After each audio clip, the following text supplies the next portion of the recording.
प्राध्यापक डॉक्टर शन्ना नवलगुणकर, कुलगुरू, पुणे विद्यापीठ, MA अर्थशास्त्र, MA राज्यशास्त्र, BT PhD, प्रबंध विषय सावरकरांचा राजकीय व सामाजिक विचार, 45 वर्षे शिक्षण क्षेत्रात कार्यरत, पुणे विद्यापीठ, मुंबई विद्यापीठ, टिळक महाराष्ट्र विद्यापीठ या ठिकाणी पदव्युत्तर विभागात अध्ययन आणि MPhil व PhD संशोधकांना मार्गदर्शन. 11वी ते MA अभ्यासक्रमासाठी राज्यशास्त्र या विषयावरील 20 पेक्षा अधिक पुस्तकांचं लेखन, स्वातंत्र्यवीर सावरकर विचार विश्व या ग्रंथाचं लेखन, विविध वृत्तपत्रांना अनेक प्रासंगिक लेख प्रकाशित, सामाजिक प्रासंगिक विषयावरील अनेक ठिकाणी व्याख्याने, आकाशवाणीवरून अनेक भाषणे प्रसारित, विश्वकोश निर्मितीमध्ये योगदान, विविध विद्यापीठांच्या कुलगुरू निवड समितीवरती नियुक्ती, अनेक शैक्षणिक संस्थांचा अधिकार मंडळ नियुक्ती. हे काय सरांबद्दल काय बोलायचं, सरांबद्दल बोलायला भरपूर काही आहे. पण यापेक्षा आपण आज असं करूयात की सरांना आज आपण तिथं बोलतो करूयात आणि आजचा विषय सरांचा मांडूयात, अध्यात्म ते विज्ञान.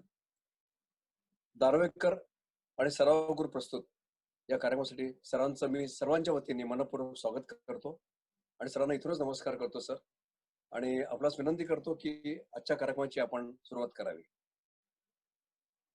आदरणीय संयोजक, श्रद्धेय मातांनो, भगिनींनो आणि बंधूंनो, आपल्या या उपक्रमाला उपस्थित राहून आपल्याशी संवाद साधण्याची संधी मिळाली याबद्दल संयोजकांचा आणि आपला सर्वांचा मी अतिशय आभारी आहे. कम्प्युटर वापरून आपण संवाद साधलेला आहे व यातूनच विज्ञानाची उंची कळते. आपल्याला या सगळ्या उपक्रमातून भौतिक सुख मिळते. जीवनाच्या अनेक क्षेत्रात असे सुख आहे, भौतिक सुख आहे, आणि ते विज्ञानातून विकसित झालेलं आहे. आता विज्ञानाबरोबर अध्यात्म असा विषय आपण घेतलेला आहे. याचं कारण असं की काही जण, एक मुठभर मंडळी अशी आहेत की ज्यांना विज्ञान आणि अध्यात्म दोन्हीचा समन्वय साधावा वाटतो. इंदूर विद्यापीठामधून इलेक्ट्रॉनिक्स विषय घेऊन पहिली आलेली मुलगी पुण्याच्या MBAच्या ऍडमिशन साठी माझ्या समोर इंटरव्ह्यूला बसली. माझ्या शेजारी बसलेल्या थगानी नावाच्या बाईने त्या मुलीला विचारलं, what is the greatest achievement in your life. मला वाटलं की इंजिनिअरिंगला पहिली आली ही तिची अचिव्हमेंट म्हणेल ती, पण ती असं म्हणाली नाही. ती म्हणाली, I know myself. Hindu philosophy dictates know thyself and therefore this is my achievement. मला फार बेथक्क झालो आणि मला असं वाटतं तिला ऍडमिशन द्यावी आणि आपली आबरू वाचवावी. पण ती बाई फार वस्ताद होती आणि अलीकडे असतातच. त्या बाईने दुसरा प्रश्न विचारला, व्हॉट इज द सेल्फ. आत्मतत्व काय असतं. ती मुलगी म्हणाली की अनुभूतीचा विषय हा सांगण्यासारखा, गप्पा मारण्यासारखा विषय नाहीये. तिसरा प्रश्न विचारला की तुम्हाला काव्य आवडतं असं तुम्ही म्हणताय, बोलताय तत्वज्ञ आहात, इंजिनियर, होणार business manager. How are you going to reconcile this 4 factors in your life. ती म्हणाली, शाळेतून बाहेर पडताना मला माझ्या शिक्षकांनी आशीर्वाद दिलाय, अष्टपैलू हो, त्यातले हे 4 पैलू आहेत, उरलेले विचारा. आणि मग शेवटचा प्रश्न विचारला की जर तुमचं लग्न झालं, तुम्हाला मुलं झाली, तर तुम्ही कुटुंबाचं व्यवस्थापन आणि कारखान्याचं व्यवस्थापन एकाच वेळा कसं सांभाळणार. ती मुलगी म्हणाली की या प्रश्नाचं उत्तर कोणाला देता येणार नाही. मी म्हटलं असं का म्हणतात. तर ती म्हणाली, प्रश्नाची सुरुवात जरनी झालेली आहे. जर मीच तुम्हाला प्रश्न विचारला की आज जर हा इंटरव्ह्यू नसता तर हा प्रश्न आला असता का, त्या जर तर वर काही अवलंबून असतं, असं त्या मुलीने सांगितलं. याचा स्वच्छ अर्थ असा की ह्या मुला मुलींच्या मध्ये एक विलक्षण स्वरूपाची बुद्धिमत्ता आताच्या घटकेला विकसित झालेली आहे. मी जेव्हा लहान होतो तेव्हा मी टेलिफोन पाहिलेला नव्हता. आता घरोघरी टेलिफोन असतो. पोस्टाच्या दारात उभा राहून मी आतमध्ये झालेला व्यापाऱ्याचा टेलिफोन ऐकत असत. पोस्टातून टेलिफोन व्हायचा. मला आश्चर्य वाटायचं फार, इतक्या लांबवर आवाज कसा जातो. पण आता ते आश्चर्य संपलेलं आहे, कारण खिशात मोबाईल आहेत. याचा अर्थ विज्ञानानं गतिमानता घेतलेली आहे आणि मोठा बदल झालेला आहे. हा जीवनातला बदल आहे. आणि हा असाच राहिला पाहिजे असं माझ्यासारख्याला वाटतं. परंतु ब्रिटिश राजवटीमध्ये या सगळ्यामध्ये परिवर्तन झालं.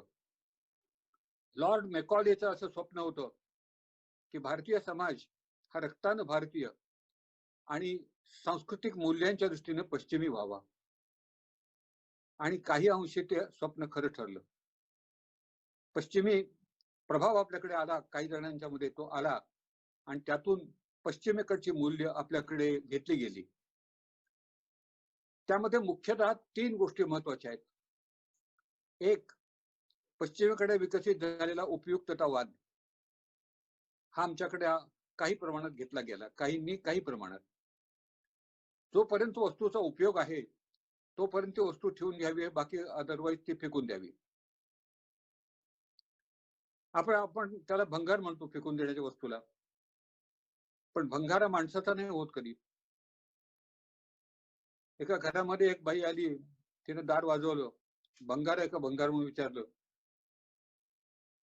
तेव्हा आत्या बाईने सांगितलं की ऑफिसला गेलेले संध्याकाळी या. याचा अर्थ असा की माणसाचा आपण भंगार कधी होऊ देत नाही. पण पश्चिमेकडे असं विकसित झालं. मात्र त्याचबरोबर पश्चिमेकडे व्यक्तिवाद आला. व्यक्तीला बुद्धी असते, अतिशय शहाणी असते व्यक्ती. अशा स्थितीमध्ये व्यक्तीला आपल्या हिताचं कल्याण करून घ्यावं असं नक्की वाटत असतं. व्यक्तीने हिताचं साधावं, समाजाने त्याच्या मार्गात आड येऊ नये, अशा पद्धतीचा विचार पश्चिमेकडे आला. याचा अर्थ असा झाला की व्यक्ती समाजापेक्षा मोठी आहे. समाजाने आड येऊ नये याचा अर्थ व्यक्ती मोठी. आणि याचबरोबर जडवाद विकसित झाला की जड हेच अंतिम सत्य आहे आणि वस्तू जी असते त्या वस्तूला किंमत असते, कारण वस्तूने माणसाला मोठं भाग्य लाभतं. अशा पद्धतीचा विचार पश्चिमेकडे आला आणि त्यांच्या या विचारामुळे आपल्याकडची काही माणसं अतिशय प्रभावित झाली.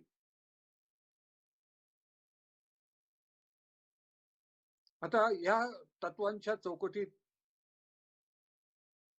नुसती वस्तू बसली नाही. उपयोग आहे परंतु ठेवावे आणि उपयोग संपला की टाकून द्यावी, यामध्ये माणूस सुद्धा आला. अगदी पुण्यातच उदाहरण आहे आपल्यासमोर की पुण्यातल्या एका म्हाताऱ्या ग्रस्तांचे मुलगा आणि सून अमेरिकेत गेले होते. अमेरिकेतून ते परत आले आणि आई वडिलांना म्हणाले की तुमचं सगळं सामान विकून टाका, घर विकून टाका आणि आमच्या बरोबर अमेरिकेला चला. त्यांनी सगळं विकलं, बरोबर संपत्ती घेतली आणि इथून मुंबई एअरपोर्टला गेले. आई वडिलांना वेटिंग लिस्टवर बाकावर बसवलं आणि औपचारिक प्रकार जो एअरपोर्टचा तो करायसाठी म्हणून मुलगा आणि सून गेले. अर्धा तास झाला, पाऊण तास झाला तरी पत्ता नाही. आणि म्हणून या आईबापांनी शेवटी स्टेशनवरच्या स्टँडवरच्या त्या माणसाला काय विचारलं की आमके विमान काय किती वाजता आहे. तो म्हणाला विमान गेलं. याचा अर्थ सगळं सामान घेऊन, पैसे घेऊन, जड वस्तू घेऊन सगळे निघून गेले होते. त्याचं कारण मुख्यतः असं आहे की हे माणसाला देखील जड मानायला लागले.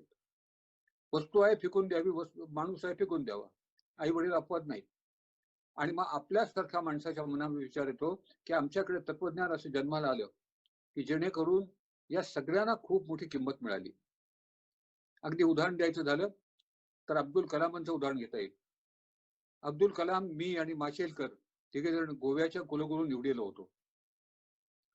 कलामांच्या ऑफिसमध्ये बसलो असताना त्यांना असं विचारलं की what are the criteria of the selection of the vice chancellor.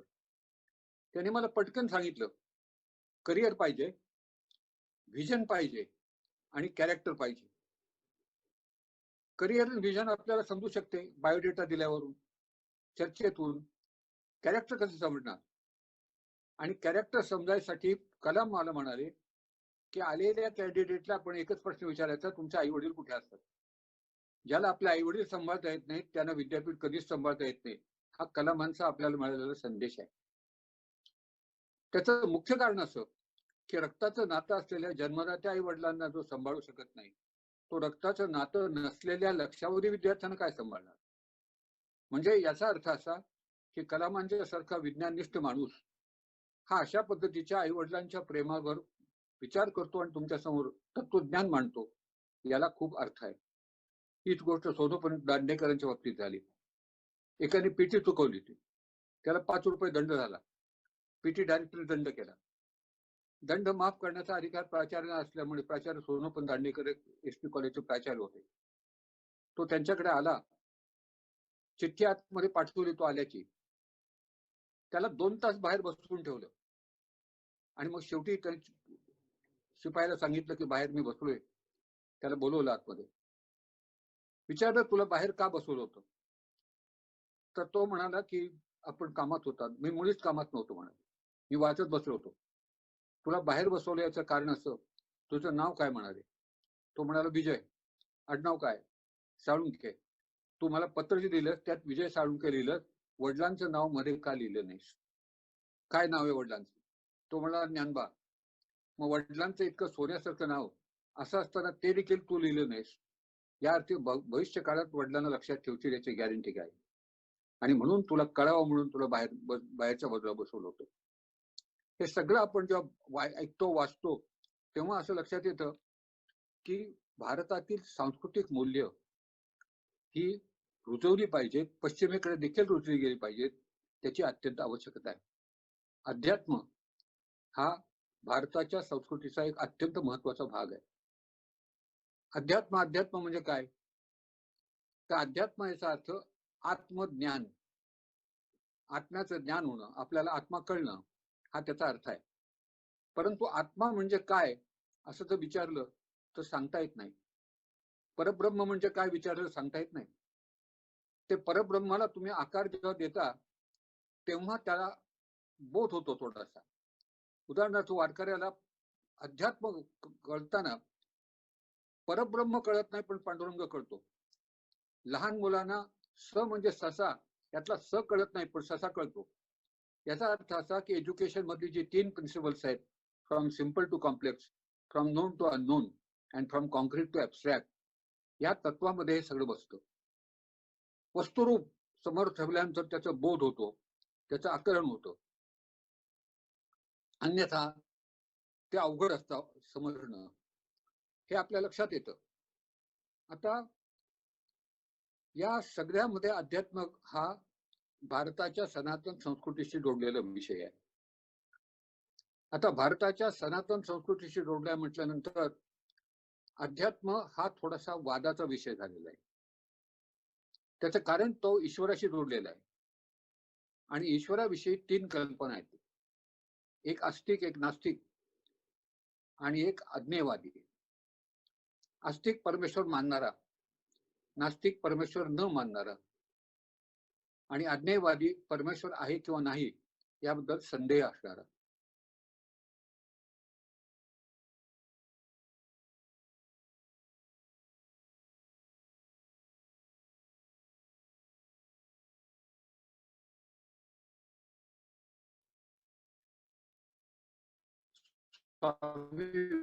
Vivekananda सांगतो की याचं काय अनुभव असा आलेला आहे की ज्याच्यामुळे मी आस्तिक व्हावं, हे कारण आहे त्याचं. अगदी अनुभव 4 भावंड गेली. माझ्याकडे एक सिद्ध पुरुष आले आमच्या घरी आणि वडिलांनी विचारलं त्यांना की माझी भावंड मुलं जातात, काय कारण असावं याचं? तर त्यांनी पटकन असं सांगितलं की तुमच्या रेणुका देवी हे तुमचं उपास्य दैवत आहे. त्या रेणुका देवीचं दर्शन तुमच्यापैकी कुणी घेतलेलं नाही. तेव्हा तुम्ही रेणुका देवीचं दर्शन घेऊन या माहूरच्या, तुमचे संतती जगेल. हे सगळं सांगत असताना माझा अलीकडचा भाऊ हा रांगत बाहेर आला. त्यावेळेला ते आध्यात्मिक पुरुष म्हणाले की हे मूल देखील जाणार आहे. आणि काही दिवसानंतर खरंच ते मूल गेलं आणि त्यानंतरच्या काळामध्ये माझा जन्म झाला आणि म्हणून तुमच्याशी आज मी बोलतोय. याचा स्पष्ट अर्थ असा आहे की मला अनुभव असा आलेला आहे माझ्या घराकडून की जेणेकरून मी आस्तिक असणं अत्यंत आवश्यक आहे. नास्तिक अशी माणसं असतात, बरोबर आहे, काही चूक नाही, काही त्यांना अनुभव नसतो त्यामुळे ते नास्तिक होतात. पण नास्तिक टोकाची भूमिका ही घेऊ नये. मात्र उदाहरणार्थ एक नट माझ्या आधी एका व्याख्यानाला होते. समोर 4-4.5 मुलं बसली होती. त्या मुलांना उद्देशून ते असं म्हणाले की परमेश्वर असत नाही याचं कारण परमेश्वर दिसत नाही. इथपर्यंत सगळं ठीक होतं. पण पुढे ते म्हणाले की आपल्या जीवनामध्ये इतकी दुःख असतात की ते चटकन बरी होत नाहीत. आपण दुःखीच असतो. तेव्हा अशा वेळेला दारू पीत चाला. दारू प्यायल्याने तात्पुरतं 1 महिना 2 महिने, पण महिना आपला तास 2 तास मजेत जातात. सगळी दुःख विसरतात. असं त्यांनी सांगितल्यानंतर संस्थेचे अध्यक्ष मला म्हणाले की हे काय सांगतात, म्हणाले मुलं आधी व्यसनी असतात आणि त्यांच्यासमोर अशा पद्धतीचा विषय मांडल्यानंतर अडचणी निर्माण होतील. तर तुम्ही याला उत्तर द्या. म्हटलं मी उत्तर देणारच आहे.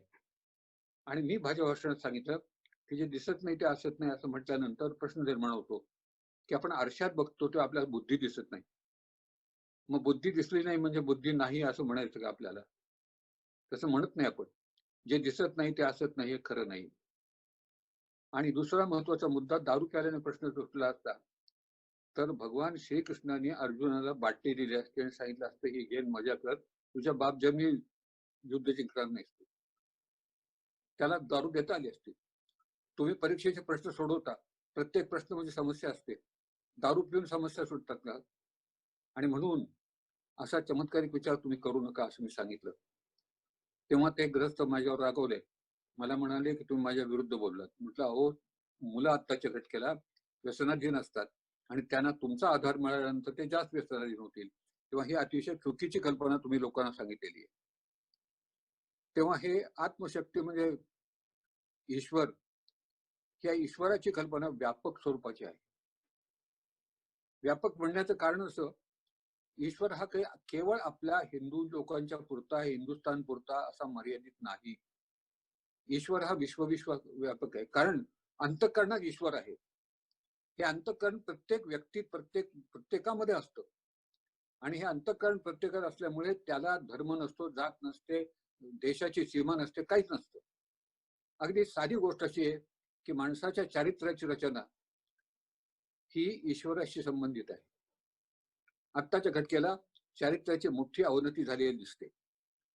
या अवनतीवर नियंत्रण ठेवण्यासाठी म्हणून आत्ताच्या घटकेला अशा पद्धतीच्या ईश्वराची अत्यंत आवश्यकता आहे. मी लाल बहादूर शास्त्रींचं उदाहरण प्रत्येक ठिकाणी देतो.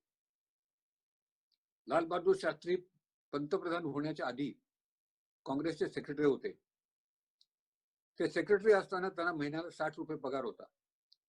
60 रुपये पत्नीजवळ देत पत्नी महिना चालवायची. एक दिवस लाल बहादूर शास्त्रींचा मित्र त्यांच्याकडे आला आणि म्हणाला की मला एक 60 रुपयाची गरज आहे, कारण मला डॉक्टरचं बिल द्यायचं आहे, तुम्ही दिलेत तर बरं होईल. शास्त्री म्हणाले मला 60 रुपये मिळतात, मी कुठून देणार? बायकोने आतून ऐकलं. त्या बाहेर आल्या आणि त्या बाहेर आल्या आणि म्हणाल्या की तुमच्या मित्राची गरज लक्षात येऊन त्याला 60 रुपये द्यायला पाहिजे, माझ्याकडे 60 रुपये आहेत.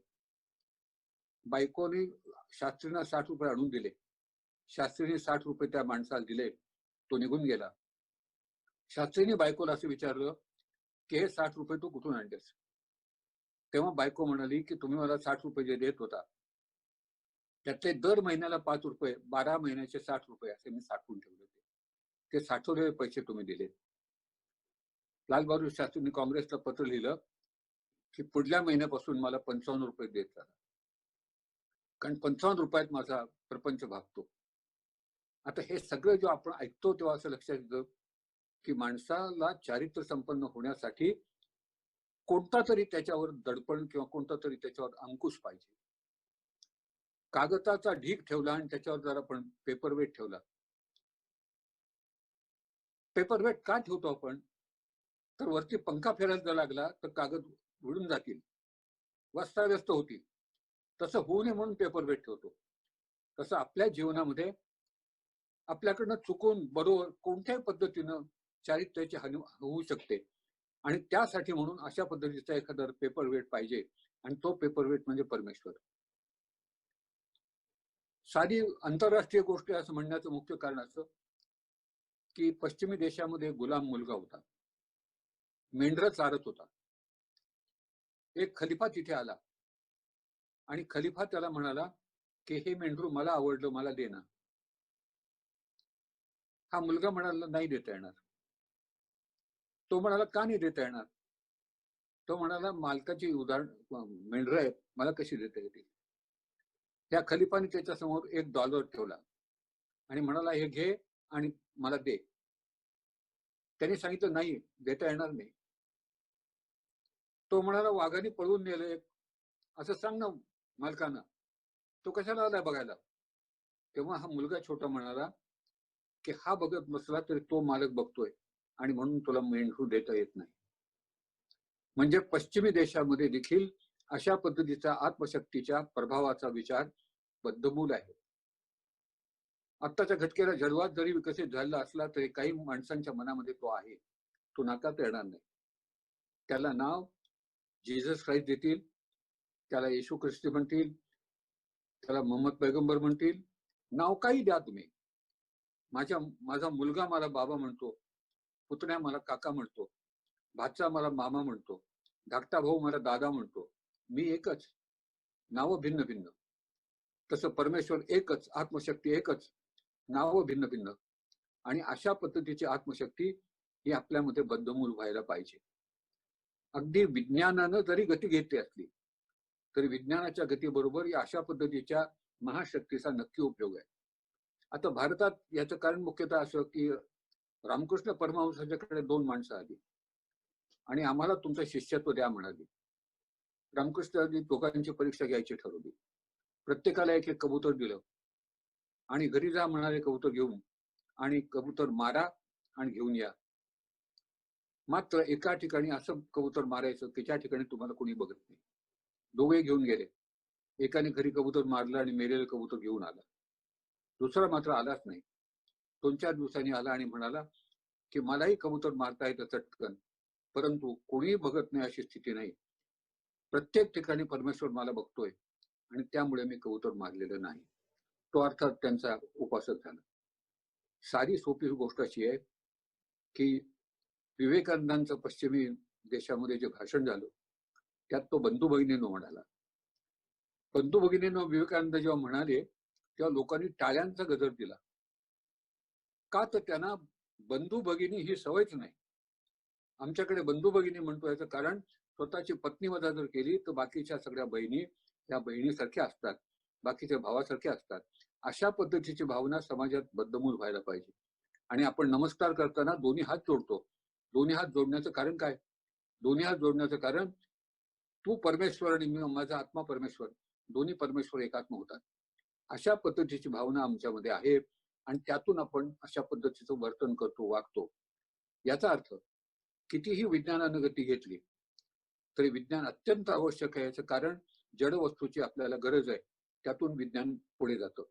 पण विज्ञानाच्या जोडीला अध्यात्म सोडता येत नाही, कारण त्यातून चारित्र्याची निर्मिती होती, परमेश्वराच्या अस्तित्वातून ती होऊ शकते आणि त्यामुळे आपण उत्तम आयुष्य जगू शकतो. आणि म्हणून चांगलं जीवन जगण्यासाठी म्हणून या गोष्टीची जरूर आहे. आता विज्ञान आणि विज्ञान आणि अध्यात्म या दोन्हीलाही जीवनात स्थान आहे. अध्यात्म नाकारून चालणार नाही, विज्ञानही नाकारून चालणार नाही.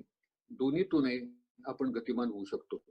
हा संदेश केवळ फक्त आपल्यापुरता मर्यादित नाही.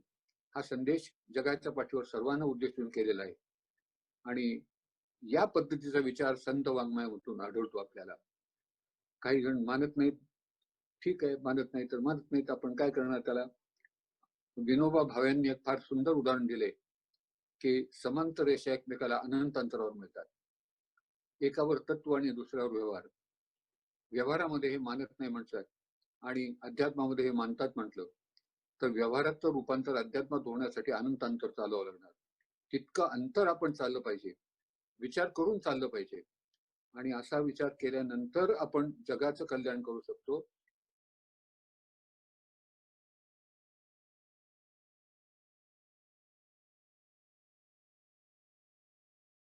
विश्व भारती मोठी सर्वांनी करावं अशा पद्धतीचा विचाराचा उत्तर संपवतो. मनापासून धन्यवाद.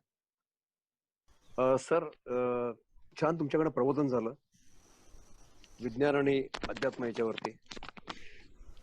या सगळ्या जुन्या संकल्पना आणि या नवीन संकल्पनांचा एक सुंदरसा मेळ तुम्ही सर घातलात. याच्या हा कार्यक्रम पुढे नेण्याच्या आधी मी परत एकदा दानवेकर आणि अहमदनगर शहरवासी मित्रमंडळ हे देखील जॉईन झालेत. आज पुण्याचे DYSP श्रीकांत तरोडे पण इथं आता आहेत दिसत आहेत आणि असे अनेक मान्यवर रवी चौधरी म्हणून आमचे मित्र आहेत ते पण दिसतात मला इथं. अनेक माझे मित्र या ठिकाणी दिसतात मला इथं, तर त्यांचं मी इथं स्वागत करतो.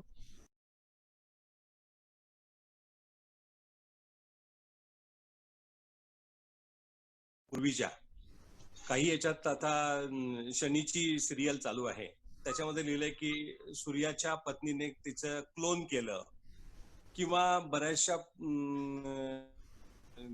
पुस्तकांमध्ये आध्यात्मिक असं लिहिलेलं आहे की अशा अतर्की घटना सूर्य म्हणजे रामचंद्रांनी त्यावेळेस विमान वापरलं, प्रभू रामचंद्रांनी, रावणाने विमान वापरलं, या गोष्टी अंधश्रद्धेत मोडतात असं गृहीत धरलं जातं. तर याबद्दल आपण जरा स्पष्ट करा थोडस. असं आहे बघा की ह्या सगळ्या ज्या गोष्टी आहेत ना, ह्या पुराणातल्या गोष्टी आहेत, सनातन काळातल्या, आणि त्या ईश्वराशी अशा अर्थाने संबंधित आहेत की रामाशी संबंधित आहेत. कारण मी मगाच सांगितलं, राम ही मूर्ती आहे, अमूर्ताचं दर्शन होत नाही म्हणून मूर्तीचं दर्शन. तीच गोष्ट कृष्णाची आहे, त्यांच्या संबंधितलं हे पुराण आहे सगळं. आणि त्यामुळे त्यांच्याविषयीच्या ज्या कथा आहेत जुन्या, ह्या फक्त पुराणातल्याच आहेत. आणि म्हणून पुराणातल्या कथा त्या तेवढ्याच ठेवाव्यात, त्याचा या अध्यात्माशी संबंध जोडू नये.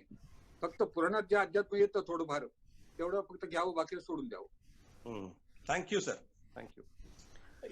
याच अनुषंगाने सर एक प्रश्न विचारतो की आता रामायण आणि महाभारतातले काही पुरावे सापडतायत, तर या गोष्टी खऱ्या असतील असंही म्हणलं जातं, तर याबद्दल आपण काही सांगू शकतो? पुरावे जर तुम्हाला सापडले तर खरंच म्हणावं लागेल, पुरावे मिळाले तर. पण पुरावे तर्कशुद्ध पाहिजेत. काही पुरावे सापडून चालणार नाही, तर्कशुद्ध पुरावे पाहिजे. हा, नमस्कार सर.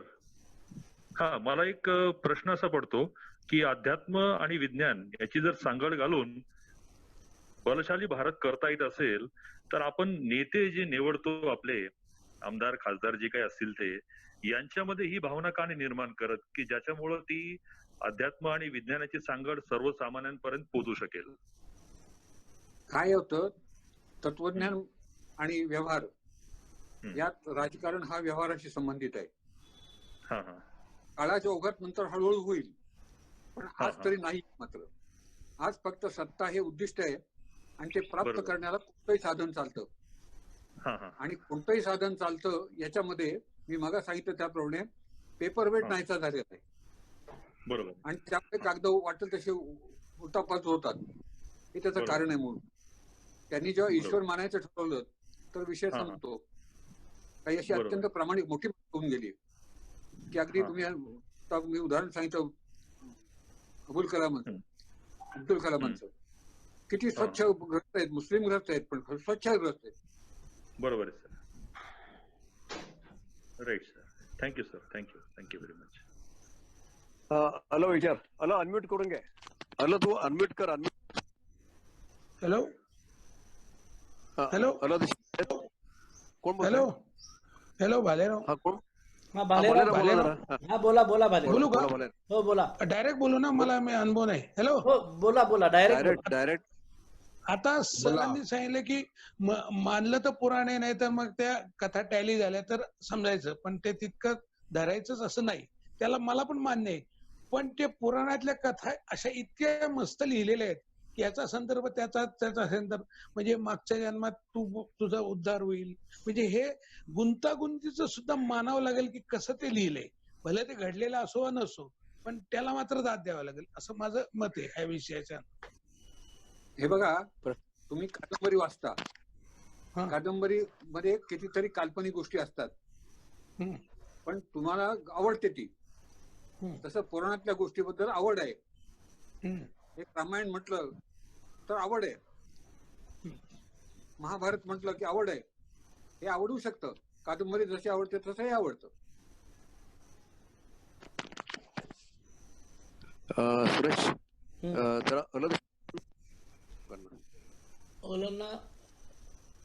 हा देशमुख सर, तुम्ही स्वतःला अनम्यूट करून घ्या ना.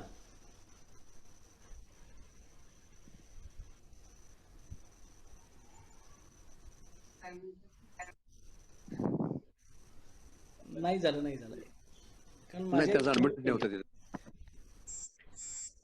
आनंद, तुझ्याकडनं अनम्यूट करून घे स्वतःला. अनम्यूट कर. स्क्रीन वरती जो लोगो आहे ना तो अनम्यूट कर तिला. एक मिनिट. हा झालं. आनंद बोला आता. हा, सरांना मला एक प्रश्न असा विचारायचा आहे सर. विज्ञान असू देत किंवा अध्यात्म असू देत, या सद्य परिस्थितीमध्ये आपली विल पॉवर वाढवण्यासाठी याचा कसा उपयोग करून घ्यावा? हे बघा, आई वडील आणि शिक्षक या दोघांचं थोडंसं काम आहे. आई वडिलांनी संस्कार अशा पद्धतीने करावेत लहान मुलांच्यावर की जेणेकरून ते योग्य दिशेने पुढे जातील, आणि शाळेतील शिक्षकांनी देखील आपला आदर्श समोर ठेवावा आणि त्यांनी पुढे जावं. या दोघांनी हे केलं एकदा की पुढे नंतर वातावरण निर्माण व्हायला मदत होईल. काही जण होतील तयार, काही जण नाही होणार तयार, पण वातावरण निर्माण व्हायला मदत होईल एवढं नक्की. मात्र त्यांचं काम आहे संस्काराचं आहे. हा संस्कार समाजात व्हायला पाहिजे, तिथे व्हायला वेळ लागेल, एवढाच विचार आहे फक्त. अरुण राजहंस. हा अरुण बोल. हा, माझा असा प्रश्न आहे की विज्ञानवादी म्हणतात की प्रत्येक गोष्टीला कार्यकारण भाव असतो, तर असा अध्यात्माला काही कार्यकारण भाव आहे का? हो, आहे ना. कार्यकारण भाव म्हणजे असं आहे की परमेश्वराची प्रत्यक्षात अनुभूती होणं हा कार्यकारण भाव झाला. साधू संतांना परमेश्वराची प्रत्यक्ष अनुभूती झाली हे कारण, आणि परमेश्वर दर्शन हे परिणाम त्याचा, हे होऊ शकलं. हे विज्ञानात देखील असंच असतं. विज्ञानात हे कारण हे त्याचा परिणाम, आणि त्याच्यामुळे दोघांच्या मध्ये एकात्म भाव येऊ शकतो. पण हॅलो हा, उपप्रश्न आहे. विज्ञानवादी म्हणतात की तुम्ही सिद्ध करून दाखवा, तर आपण सिद्ध कसं करून दाखवायचं ते? नाही ना, सिद्ध करता येत नाही. कारण मी आधीच सांगितलं की परमेश्वर नावाची जी कल्पना आहे ही आत्मतत्व आहे, ही फक्त मानावी लागते. सिद्ध करता येणं सामान्य माणसाला फारच अवघड आहे. सिद्ध हे महापुरुष करू शकतात, पण सामान्य माणसाला नाही करता येत. थँक्यू धन्यवाद.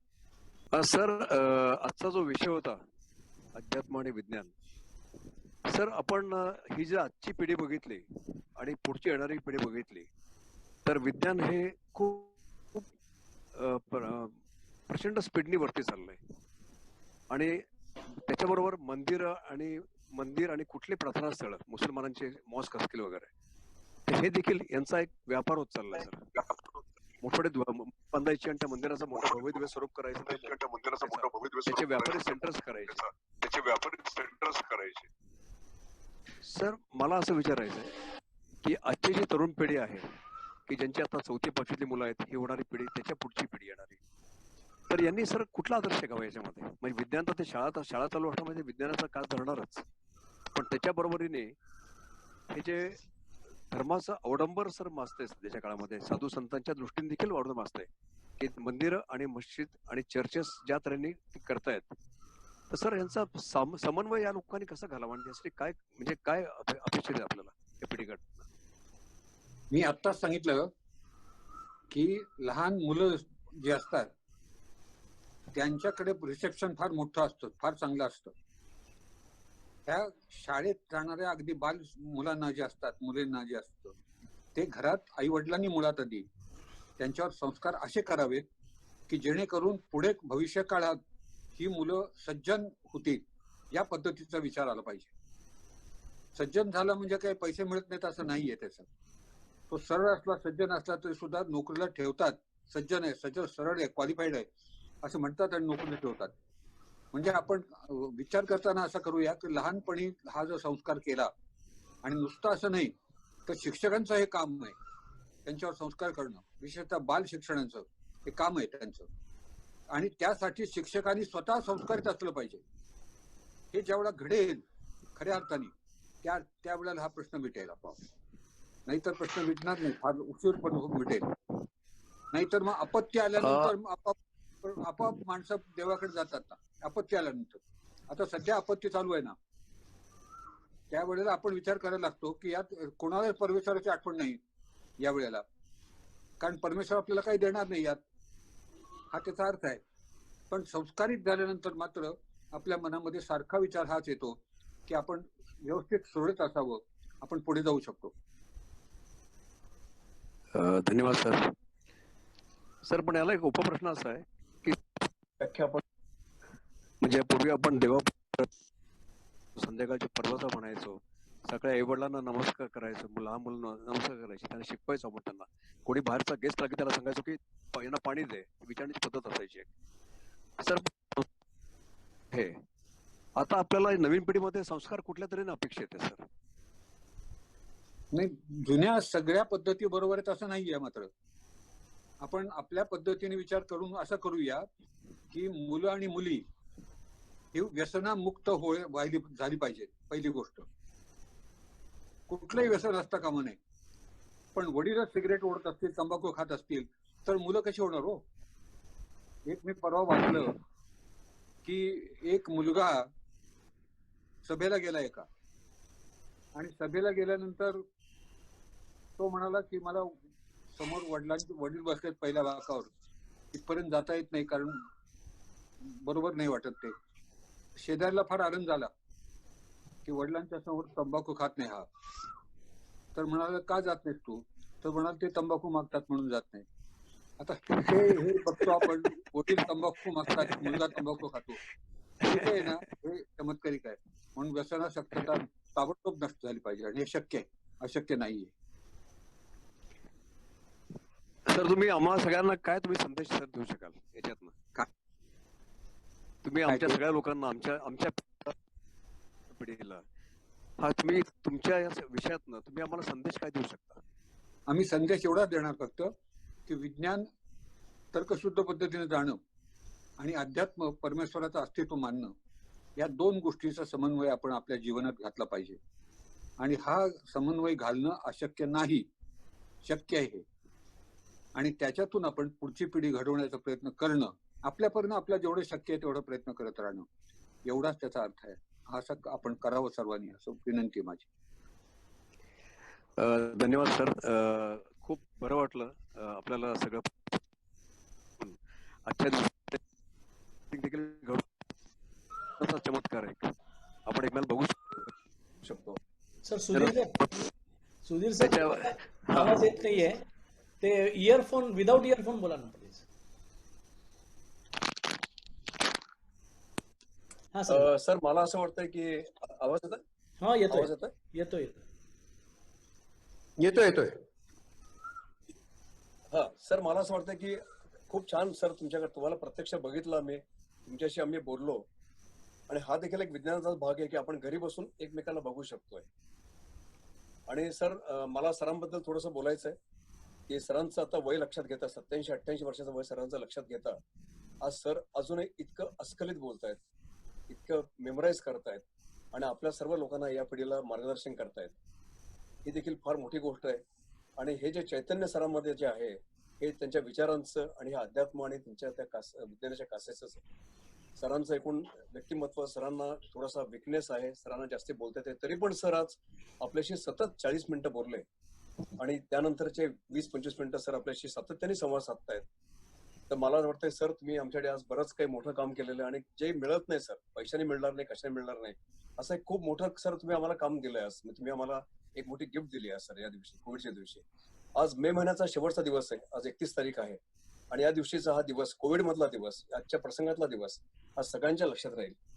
तर मला असं वाटतं की सर तुम्ही आलात, तुम्ही आमच्यामध्ये सामील झालात, तुमचे विचार आम्ही सर्व ऐकले, आम्ही खूप धन्य झालो या बाबतीत.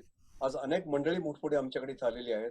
आज डॉक्टर अला देशमुख शिक्षक तज्ञ आलेले आहेत, असे अनेक लोक, श्रीकांत तरवडे इथे आले, नंदकुमार कुलकर्णी इथे दिसत आहेत, आमचा श्याम पिंपळकर जे आहेत ते संपूर्ण निवाराचं सगळं काम बघतात, आज फार मोठं काम करतात सर ते. असे सर अनेक मान्यवर या ठिकाणी आज आले, तुम्हाला ऐकायला आलेत.